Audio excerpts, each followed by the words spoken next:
Hi, everyone. Welcome back to another episode.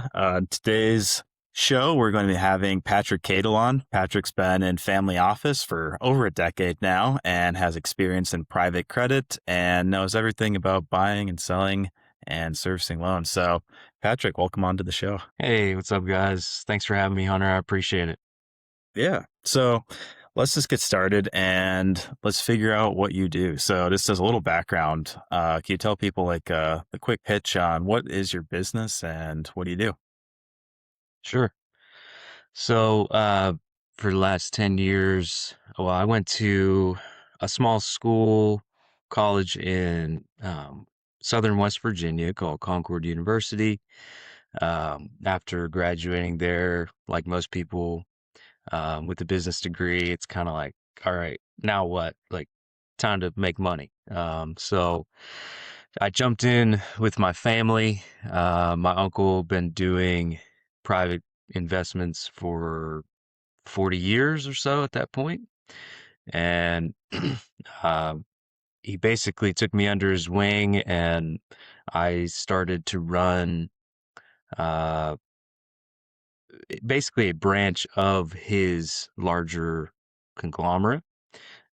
So he's based out of Ohio. They had a portfolio of a very large amount of close to $1 billion. And our branch is just a baby version of that one. I helped grow it from about 30 to 40 million in assets to approximately 75 to 80 now. So about 75 to 80 million dollars in assets under management.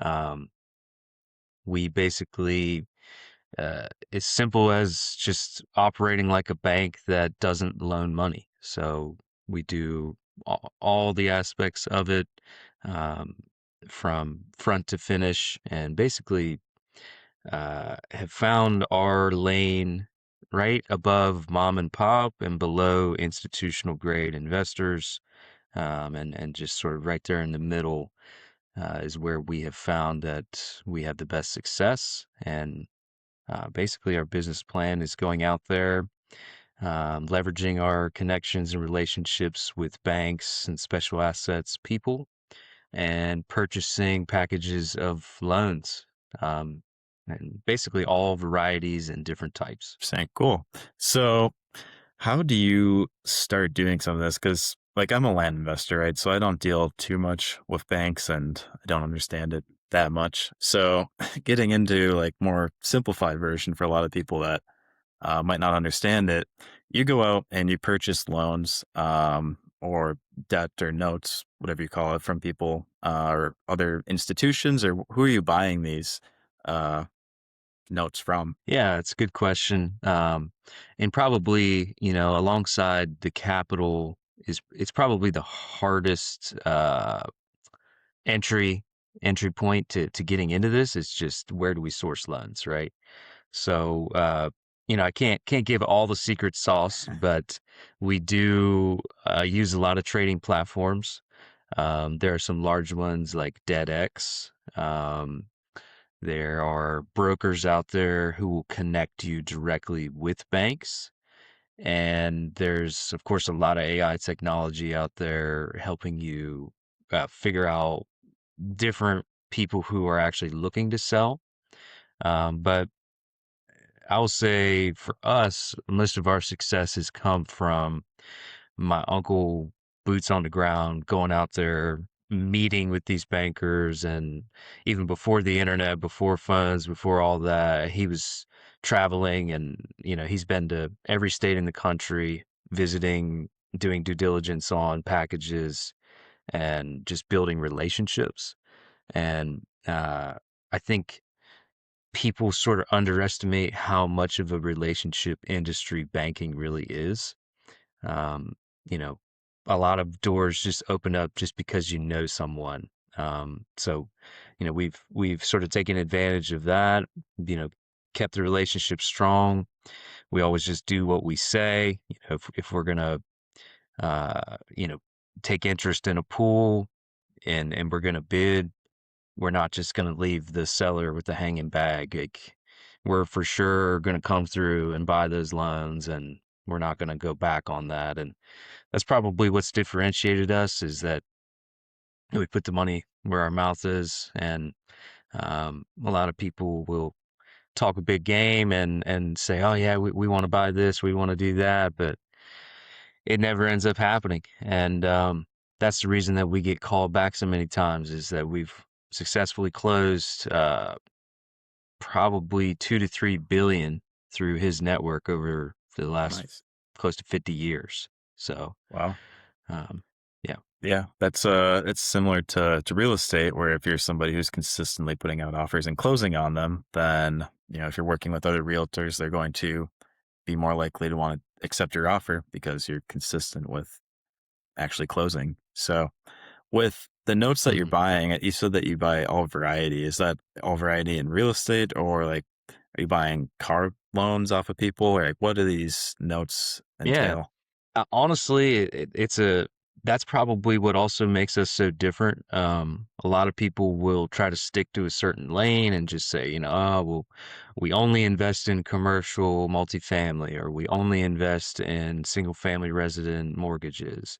Well, we've just learned that, basically, if you can adapt, then in some of these deals, if you're getting that at the right price, the spread is almost unreal. So for us, we're buying everything that is a good deal, ultimately. We're not going to get into stuff that we have no idea about, but in general, it's pretty few and far between that we haven't had it. So, car notes, solar panels, obviously regular single family resident mortgage, commercial line of credit, UCC backed, real estate backed, um, pretty much everything that you could imagine. And that's taught us a lot about, different rules and regulations. The consumer world versus commercial when it comes to servicing loans is a very different ball game. So, our expertise is just simply the fact that we've studied all the states, all the rules and regulations, and we keep kind of a tool chest close to home that we can continuously update and use, that tells us like, okay, this state allows you to do this, and you may not want to buy that package because you're going to be stuck with that paper. Like, as an example, you probably don't want to buy a lot of judgments in Florida, where I'm based now, because judgment collections in Florida are very difficult. It's a state that really protects people. So, as an example, you get a judgment. You could have a $10 million judgment against somebody, and if it wasn't a mortgage they actually took out on a piece of property, then you're not going to be able to foreclose their property if it's their Hmm. like primary homestead. So just kind of nuances like that we've learned over the years, how to invest in certain areas, how to bid it based on what it's going to take to get there. And we've got a lot of expertise in the courts, and even developing case law in areas that haven't been touched before because it's so nuanced and niche. Interesting. So a lot of this is, it sounds like you're just learning it as you go, as you've had 50 years of 50 years of experience with your uncle, or a lot of Yeah, experience yeah, not between, me yeah, personally, but yeah, yeah. throughout the So team, we've the got over a the hundred years of business. experience for sure. Yep. Wow. Yeah. So a lot of it is stuff that's never been handled before, and it's just you're learning it as a business. Um, but how do you know what's a good deal? Because you talked about the spreads can be great when it's a really good deal. So what's considered a good deal, or how do you know if it's a good deal? Well, we judge a good deal by, probably the biggest metric is the discount. You know, are you are you getting it for 90 cents on the dollar? Or are you getting it for 10 cents on the dollar? And obviously the quality of the loan is going to tell you usually how big the discount's going to be. But, um, we actually prefer the stuff that other people don't. We like the stuff that's got hair on it, that's heavily discounted, that's gonna take work, and the bank doesn't have, quite honestly, they don't have the expertise. They don't have a collections department that is um, capable of really like tracking a bankruptcy the right way and going through the entire lawsuit process in an efficient and cost effective manner. Um, Lawyers aren't cheap, as you can imagine. So that's another one of our sort of secret sauces is we've developed vendor relationships with lawyers all around the country. Um, Banks will typically use a very large firm, and we prefer more of a mom and pop, or maybe a little bit bigger, because we can leverage that smaller relationship. We can send them more files, get a better discount. We're not just like nickeled and dimed on every single keystroke that they do. And Hmm. like I said, once again, it's relationship driven. If we've got a problem because somebody took way too long on it, and we can be like, look, we do this all around the country. We know what it's going to take to perform that action, and we don't think it's reasonable. We want to have a relationship with you. We want to send you more files. So how can we make this work? And it's just like anything with business, it's sort of a negotiating thing, and you sort of just understand your leverage and go from there. Yeah. That makes sense. Again, it's having that relationship with the local people that, and then you're offering them repeat business where they want to go back and work with you some more. Something like I do with title companies and also just attorneys as well is if I'm doing a lot of business in the county or a region of a state, I'll get discount because I'm closing more deals with them. So then they'll give me a discount to continue working with them. So Yeah, yeah, yeah, building those man. relationships is definitely helpful. So like Hmm. you talked about like buying stuff at a discount. So 90 cents on the dollar is what does that mean? So you have is that like the total value of the loan plus interest, or is that of just the So base amount, or yeah, normally when you're trading loans, the principal is typically the main thing that's looked at. So the okay. the the principal balance is like the main block that you're bidding on typically. The interest, expenses, other things like that are sort of just the cherry on top. Now, if you're trading at par, that's sort of a different game. Um, but the world that we live in, it's distressed assets, it's stuff that the bank is essentially already wrote off and they're just trying to stop the bleeding.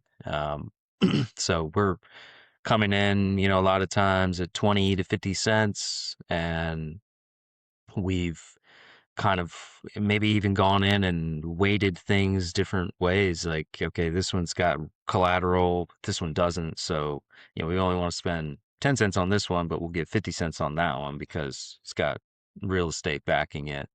Kind of just different things like that. But um, probably the biggest challenge is sort of just like setting up the systems. And like you said, having the acumen and due diligence expertise to be able to go in and say, okay, like this has got a clear chain of title, it's got good endorsements, you can tell that the paper's good, there's a payment history, there's clear indicators that this isn't something that if you buy and you go to court, the judge is going to be like, what are you doing? Like, this is terrible. You don't have anything that you need to have to be able to pursue this claim. So Hmm.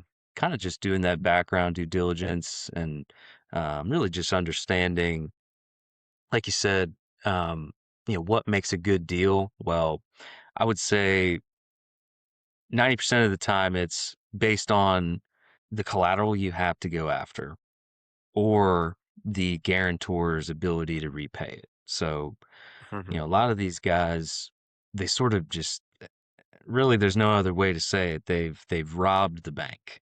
They have borrowed $500,000 on a business line of credit or whatever, and they were bad actors. They sucked all the money out of the business into their personal pockets, and now uh, maybe they put all the stuff into their wife's name or their brother or whatever it may be. So that's where it gets sort of nitty gritty. You get people committing fraud, and you get people being deceptive and, hiding money in crypto and all these different ways to just get out of paying what you owe. Hmm. Um, that's sort of the biggest concept to get over though in this world is like that's just it. Like the people borrowed the money, they owed it, they got it, and a lot of people will look at us like the big bad guys, but really we're just collecting what is due. It's the reality. These people took a risk. Maybe the business did bad, the investment did bad, um, uh, whatever it may be. On the flip side, there's a lot of ability to help people. We're in a position where if grandma comes to us and she's got a mortgage that she just can't afford because her city has basically priced her out, like we see that happen a lot in California. It's just absurd. Like you can't even get a shoebox for 750 grand in some of those areas out there. So we feel bad. We try to help those people. If they submit financials, we do, our own in-house due diligence and try to restructure and modify loans so that everything can just continue and we don't have to foreclose. We really don't like to go to court. We don't want to have to do that. It's just sort of the last resort. So are you always buying bad debt then, or like bad loans that people have defaulted on? Is that the core of it, is you're buying loans and that's why the banks are selling Generally, them? yeah, I mean, most of the time, whenever these deals are coming up for sale, there's a trigger, whether it be maturity, um, or maybe these loans were generated during COVID and their yield is really low. So the interest is only 2 or 3%. And the bank's like, I can't hold this anymore. Like, Hmm. I'm losing money because I could be loaning to somebody else at 7 and I'm paying, whatever I'm paying. Uh, Yeah. So a bank would potentially sell off something where the interest rate is too low. So in that case, you're probably not going to get as much of a discount on it because that person hasn't defaulted in any way. So they're more reliable of right. a borrower. Okay. Yeah, so there's What? categories. They call it like performing versus non-performing. So, a Okay. performing class is gonna go probably in the 90s. It's gonna trade in the 90s, sometimes upper 90s. Um, you know, we really don't look for those that much because it's just less spread. It's the same. Uh, I shouldn't say it's the same amount of work, but I should say it's the same dollars being invested. And for us, like we've got the systems built to work on the harder stuff. And truly, the performing stuff, it's sort of set it and forget it. And maybe you buy some of that to have a cushion for cash flow. But in general, like we like to go after the riskier stuff because the margin and ability to make more money is there, and it's really only risky if you don't understand it. That's really all it comes back to. Just like in your world, like it's only risky to people who don't know how to market land if you're purchasing land with the intention of selling it. But Hmm. with the systems and the marketing and everything you've got in place, it's you know you have the advantage. Definitely. Yeah, that makes sense. So with the risk, have you ever taken risk and it not paid off, or you've had something go wrong or you've lost money on a deal? Oh yeah. Okay. Yeah, I mean, you can't win them all. You know, I would say probably the ones that end up having the worst type of thing happen like that are the ones that we just paid too much for. So, we paid that 80 or 90 or 95 cent and all it takes is, let's say you bought a package of 20 or 30 loans. Well, if two or three of those are two or 300,000 a piece and something horrible happens, like, you know, the the pipes bust and the insurance doesn't cover it and the whole place is destroyed, like you're just out. So there's definitely risk. I would say, where we try to mitigate that risk is just proactive management of the portfolio. Um, We've got several departments we built up to monitor things like that, like managing the escrow side of things so that their taxes don't get behind and we end up losing the property. And um, we actually partner with a forced placed insurance provider. So if some of these folks, if they end up with us, they probably have money problems and they probably aren't able to even afford insurance.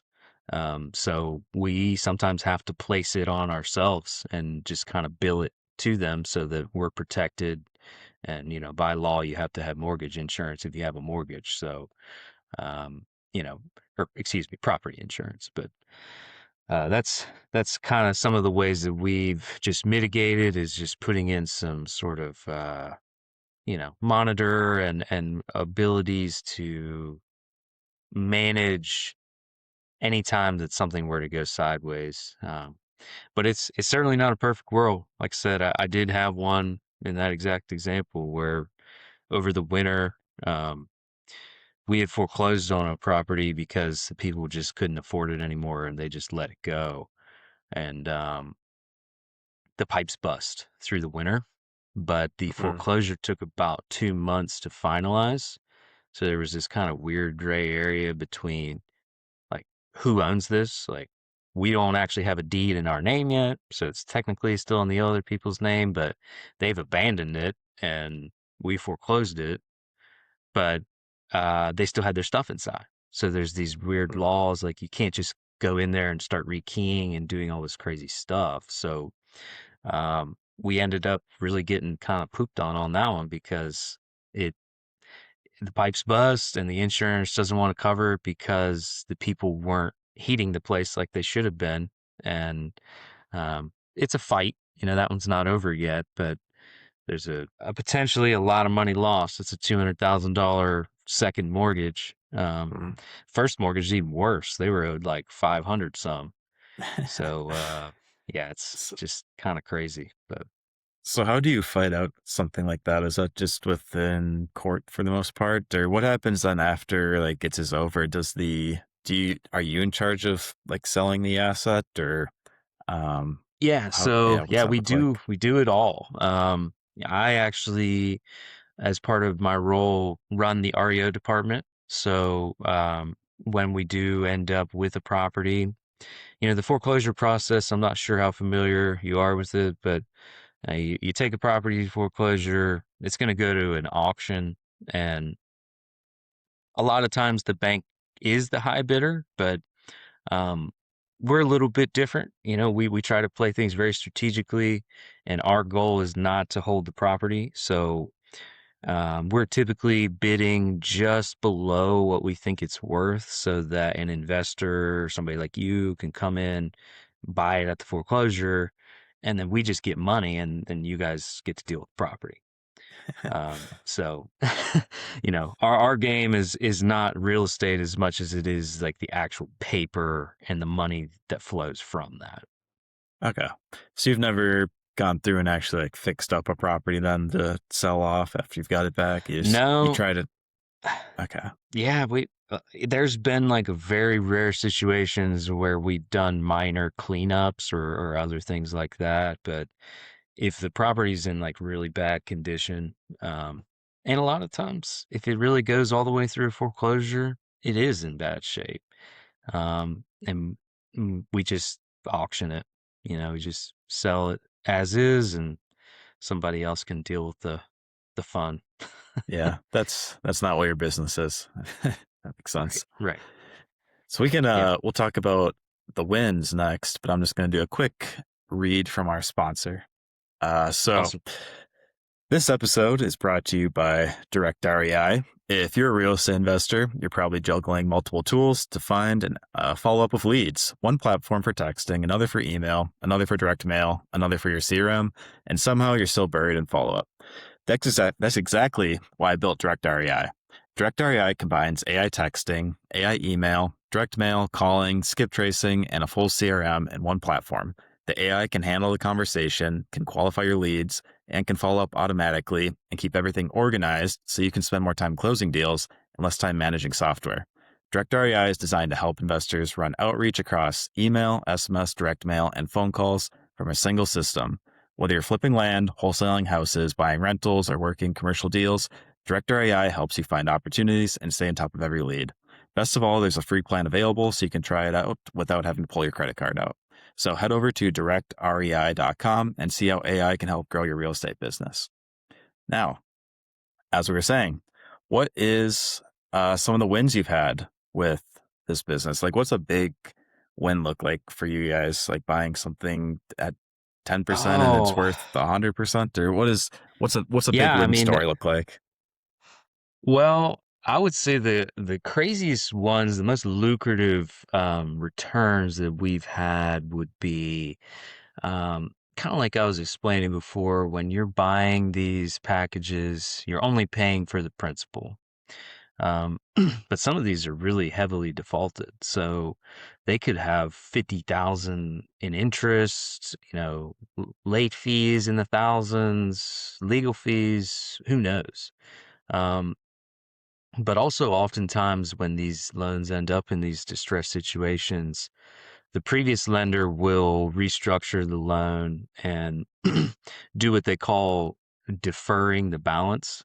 So they'll, let's just say you owe 100,000, but you can't afford the payment on 100,000 right now, and the bank doesn't want to have to foreclose or really do all that. So they're like, all right, I'm gonna take 50,000 of that 100,000 and set it to the side over here, and I'm gonna let you just make payments on this 50,000 because you can afford the spread on that, and this other 50K I'll just have it due in like 5 years, and we'll just kick the can down the road. You'll have to deal with it eventually, but you don't have to deal with it right now. So we have bought a lot of those loans. Um, Most significantly, we bought one with about a $300,000 deferred balance, and we had already bought those loans at discount. Um, for whatever reason, the bank did not want to deal with foreclosure, even though the collateral was worth more than what was owed. So we took it to a foreclosure sale, and we actually got outbid and we got paid in full. So we not only made our discount profit, which I think we paid maybe 80 cents on those because they were commercial real estate backed, but then we got an additional 300K on top of that. And it wasn't really like a hard battle or hard fight or anything. It was just going through our normal motions. So that was probably one of the most significant wins. Just, Yeah. being able to capitalize on that deferred balance that we didn't pay a dime for. That doesn't sound too difficult of a process for that one. It seemed like it went pretty No, smooth. no. What what's the There's a typical risk. timeline? It was a 45 unit apartment complex. So Mm-hmm. that was why they didn't want to deal with it, because you got a lot of Okay. tenants, you got a lot of problems. Yep. But the timeline is very state dependent. Um, they have a judicial foreclosure process and they have a non-judicial. So, you're familiar with real estate mortgages and that term a little bit. So you got a mortgage and then you got a deed of trust. And the deed of trust is the one that can go really fast. I mean, that's a non-judicial. Basically, I can take the house outside of court, never even having a judge involved. Um, that's states like West Virginia. They're only deed of trust state, and there's something to be said about why we don't have as much money as states like Virginia that require you to go through a judicial process every time you do this. Because there's a lot of court costs involved when you have to go through judicial. The Yep. process is a lot longer. You know, there are states like New York where it can take up to 5 years to foreclose a consumer residence. Um, but in West Virginia, it could be done in 90 days. So it's very state dependent, and that's where having that expertise and just kind of knowing and having these attorneys that know the process, what it looks like, it's just pretty much invaluable. Yeah. That's with land, I saw a lot of stuff on seller financing. So it depends on the state. Like you said, like some states like Texas, those are deed of trust states where we're selling it that way. Other states will use contract for deed. And every state Hmm. varies in the time length that it takes to basically foreclose on somebody. But yeah, just every state's different. So timelines, Yeah. at least with land though, they never get much longer than a couple months. So Hmm. that's one nice thing about land is not having to wait that long. But I'm sure that you probably avoid states like New York, like you said, where there's a 5-year process because that's not something you want to deal with. Yeah, it's kind of like, at the end of the day, we just sort of take that into consideration when we're on the phones. Even my staff will be interacting with folks, and if we know we're in a place that it's going to take forever and the equity's not even that great, a lot of times we're just like, look, like, let's just modify your loan, get you paying again, get you the ball rolling that way. Because, I mean, that's 5 years of not only you not getting money in on that asset, but you're paying money out because you have to have somebody service it. You have to have somebody legally pursue it.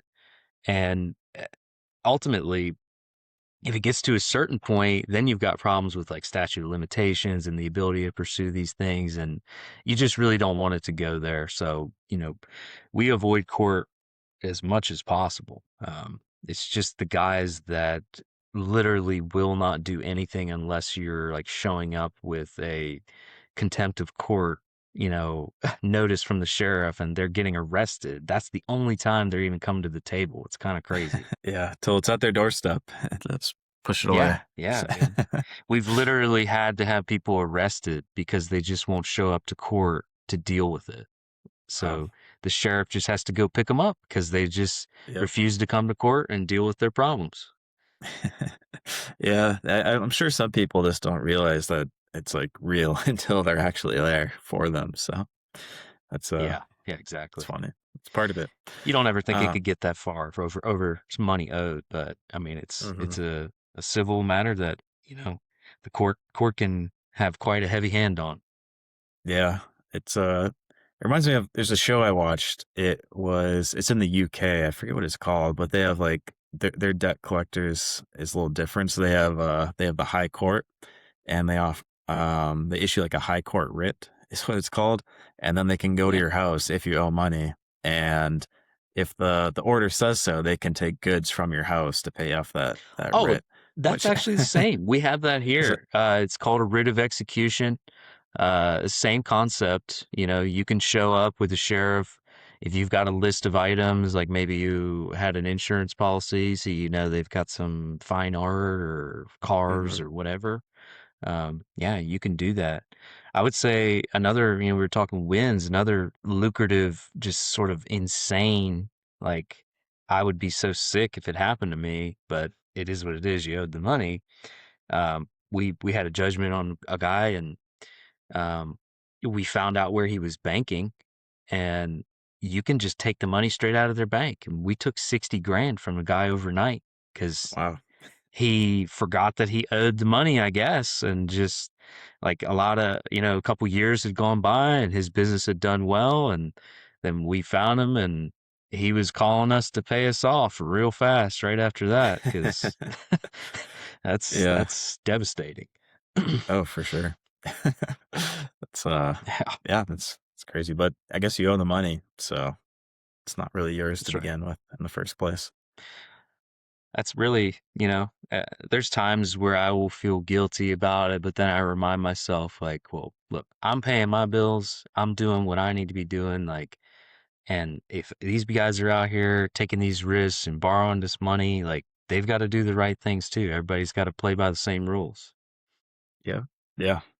So you've at the beginning you noted how you've grown from 40 million to 80 million assets under management. What's been Hmm. part of the process of growing it? Is that all from just like profit, or is that from getting more investors under to invest with you, or how did you grow over your 10 years? Yeah, so we mainly scaled through, yes, there was additional investment money that was injected, but also we grew the staff from 5 to 15. We developed and basically built in-house a new loan system that we were running on one that was built in-house in the 80s. It was still on DOS system, and you didn't even have a mouse. You still had to use a keyboard and do everything really, really old-fashioned, like even before you and I's time. But um, we built into a new gen, higher technology system that um, it it had basically endless customization, but with that, it needed a ton of configuration. So it took us probably 3 years of nose down, heavy grinding, figuring out all the different systems and how they come together and just building out. And honestly, still in progress to this day. It's just such a beast to switch loan systems and change all your processes and all your systems. So um, that was probably the biggest challenge, and really, kind of the scaling aspect is really what makes or breaks a lot of companies. And I would say one of the main reasons we were able to hold on was upper management had a vested interest. So that's important. It was not just us working for the man, it was us working for us. Um, we really wanted to see it succeed. We had an incredible support system from my uncle, basically just letting us perform at our highest level and rewarding us for that. So it was great support, and I would say it was one of those things that there were times where multiple times that everybody's like, I can't do it. I quit. I want to give up.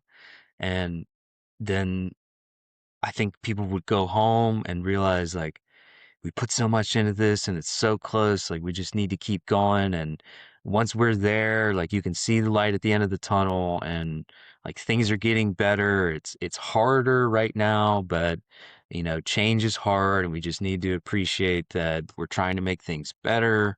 And everything started to get a little bit more efficient day by day. A little process improvement here, a little bit, better here. And I think it was just really being ruthlessly persistent on building out and knowing that this has so much potential in future that we'd be fools to not take it all away.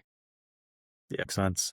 Building out your systems has been key. I mean, that's for most businesses, you want to have your SOPs and everything in line so you know and everybody knows what the steps are for going through your day to day.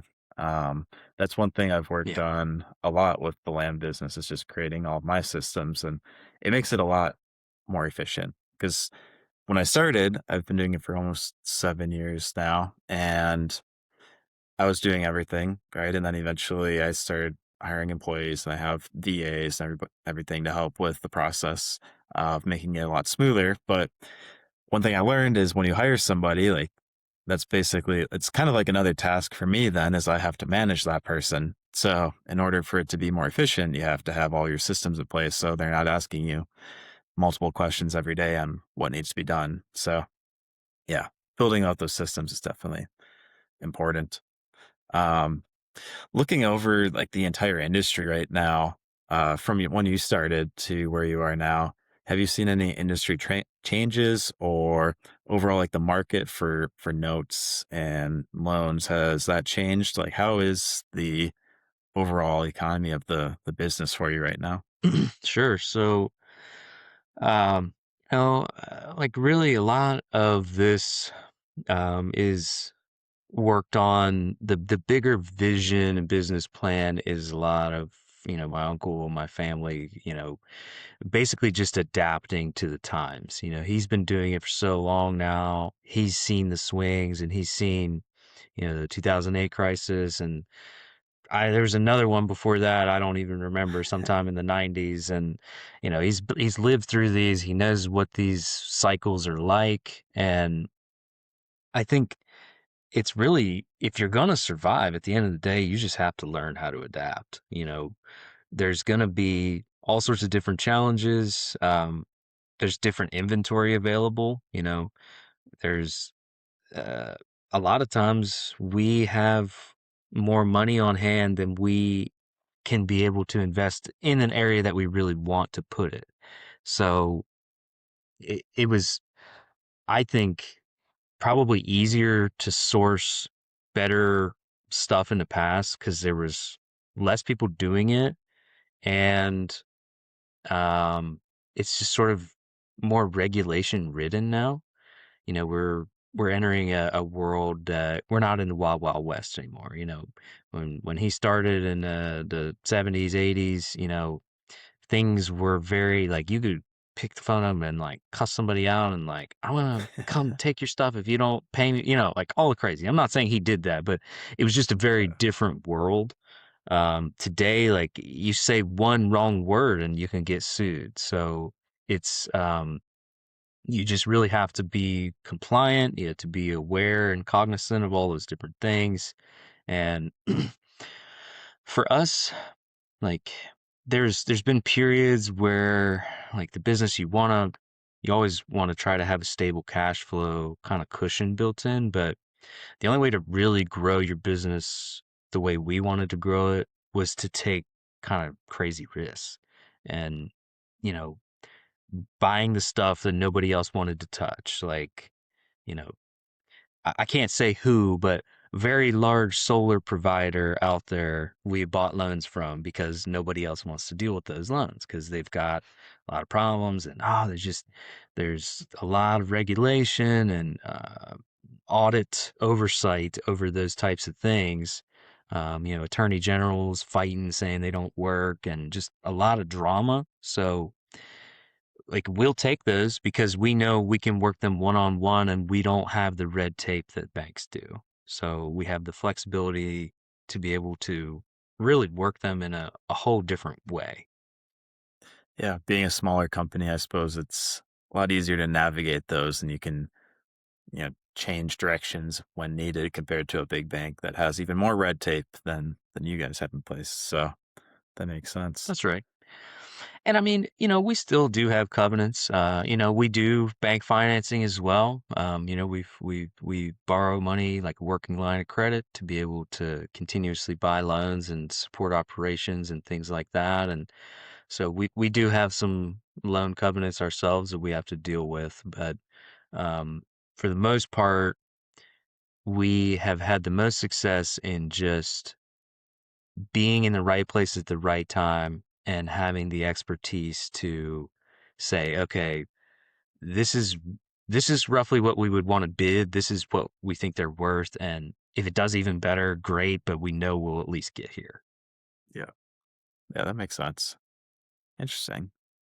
So one thing again you mentioned like before the call we were talking is you're starting to venture into some new business as well on your own if you Mhm. wanted to go over like some of that what you're working on. Yeah, absolutely. So I've recently switched gears a little bit and taken a position in private credit and bridge financing.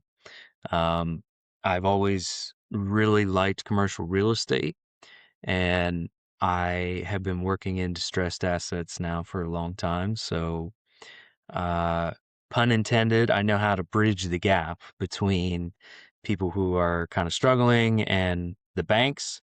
So, I've, operated that intersection for a long time, and just trying to help business owners avoid getting to the point where they have to file bankruptcy or do something really dramatic that, they're going to lose money on, essentially. And I think at the end of the day, um, commercial real estate and businesses, especially that have been established, I mean, they support our economy, they have jobs, there's so much good that comes out of it.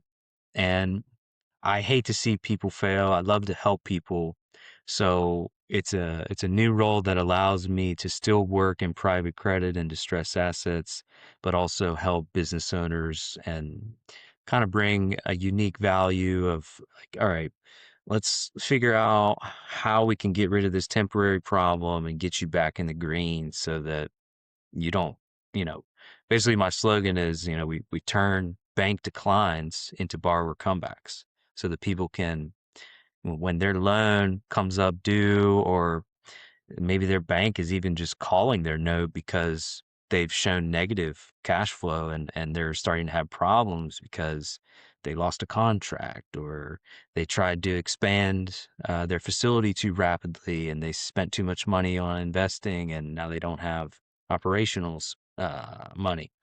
Just so many different reasons where people will kind of have their back against the wall, and that's where we will come in and help protect your upside, and basically restore you back to health, kind of put you in therapy, and with the goal of getting you back to your bank so that everybody wins. The banker can win, the business owner survives, everything's good again, and we've made a loan and exited through the same bank that we started with, and that's our goal. So with the structure of that being like a bridge loan, what's the average duration you want to help people out for? Like, how long is a loan going to last generally for that? Sure. I think generally, uh, we're probably about a 5-year max. But really, if for some reason you needed to stay with us, you could.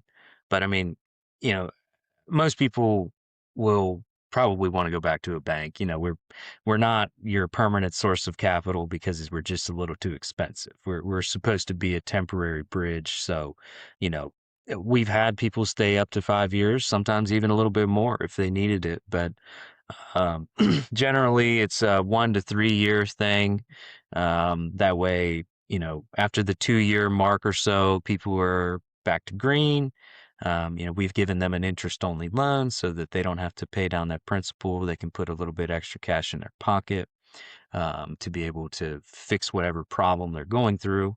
And then ultimately, just find a way to get back to that bank. We want them. We actually put incentives into our loan, like, waiving the prepayment penalty. If for some reason you're back in the green early, we want you to get back to the bank. So, uh, our goal is to find a way for you to exit cleanly and get back to normal business. It makes sense. I mean, yeah, it's a product that people need where they have original loan and whatever happens that it gets called due, like you said, for whatever that reason is.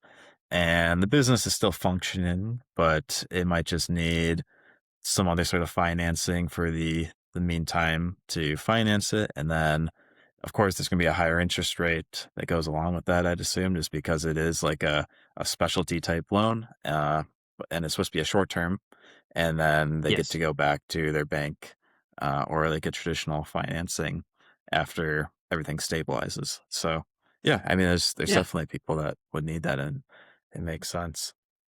Um, Yeah, uh, and you hit the nail on the head. The timing, a lot of the times, is really just the key. Let's say you're looking to acquire a new commercial facility, and you really want to use SBA financing because that's just the best financing. It's the best terms, best rates, etc. Well, if you've dealt with SBA, it's not a very fast process. But on the other hand, if you've dealt with real estate enough, you know that that's something that goes pretty quick.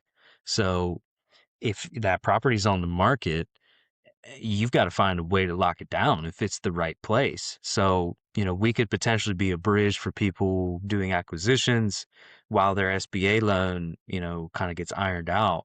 If it's a really good deal, that's really where we operate best, is like if there's a lot of upside that a potential business owner wouldn't be able to capture because of their current financing, then we can step in, help you capture that upside, and you can move on back to a regular bank and or private lender or whatever, and just find a way to be successful and not miss out on an opportunity that is only there for a short amount of time. yeah, that makes sense. How fast can somebody get approved with you? What's the We've timeline for done that? term sheets in the same week that we've met people. So, fully closed deals within a week, I would say. Um, Now, there are times where if the collateral doesn't have an appraisal or different things done, like phase one environmental, and if it's a special use and it needs that type of thing, then it might need a little bit more time. But it kind of just depends on where the borrower is really at, too. Um, we've seen people who are being literally foreclosed and they need it done this week or else they're going to lose the property. So we have worked that fast and made it happen. Now, we prefer to have probably about 2 weeks, but it can happen in as soon as a week, really. Yeah, makes sense. Depends on the situation, but could be as soon as a week if it makes sense. Otherwise, Yeah. depends. But okay, cool. So Yeah, going and the forward, beauty that is that I'm out here, networking and working with people, and if you or somebody that bankers have a harder time accepting compensation, but I'm willing to compensate people who can send deals that work and close. So, let's find ways to make money together. We're just connecting the dots, and like I said, it's very relationship driven and built, and the more we can have people realizing like, oh, Hunter's got a great company. He's got, he's reliable. He's pumping things out. That's the same thing I want for my business is like, we want to be the resource when it comes across their desk and it's like, oh, like maybe you should call Patrick. Like you don't necessarily have to just throw that loan file away. And, a lot of these bankers have been working on stuff for weeks with people and then something comes up and the wrench is in the way and now all of a sudden your deal is done. Well, it doesn't have to be done. Maybe let's take another look at it and let's see if maybe Patrick Cato at Flat Bay can help you. So, yeah, opportunity out there. cool. Yeah, so you can get a little bit more creative than a traditional bank would, and be a little more That's flexible. right. So it's an opportunity for people. Interesting. So going forward, then, what's kind of your goal for scaling this business over the next couple of years? Yeah, so I'm working with Flat Bay. I'm trying to get sort of, like I said, into commercial real estate more. And uh, simultaneously, I'm trying to build up a multifamily syndication so that I can help people invest in multifamily. Um, I've always wanted to, you know, continue my route in real estate investing.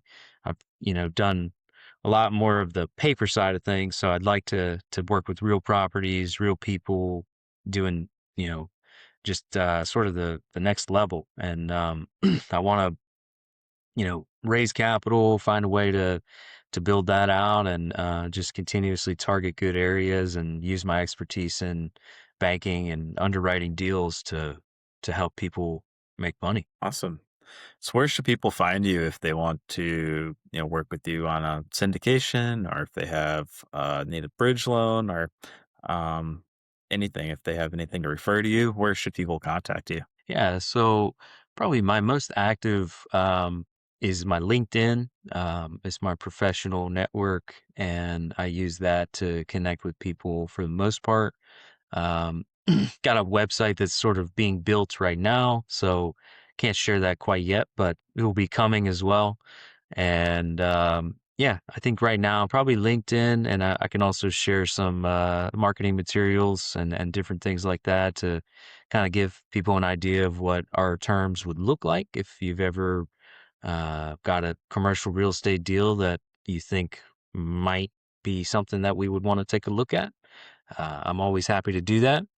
And I think at the end of the day, too, uh, it's a uh, it's a big world with a lot of opportunity. And my thing is just hustle, work hard, and I like to do jobs for people in different ways. I do marketing for people. I do financial analysis, uh, just different business development. So yeah, if there's ever anything that anybody wants to talk about and you feel like we would get along, feel free to reach out, and I'll be happy to work with you. Awesome. Cool. Well, his information, Patrick's information will be in the notes below as well. So if you want to reach out to him, his LinkedIn will be linked there. But thanks for coming on. It was a good conversation and pretty interesting. I don't think, or we haven't had any conversation like this on the show yet. So it'll be a unique one. Yeah, well, I'm glad to hear it. Like I said, I love what you're doing too. Really interested in seeing DirectREI and how it's building out.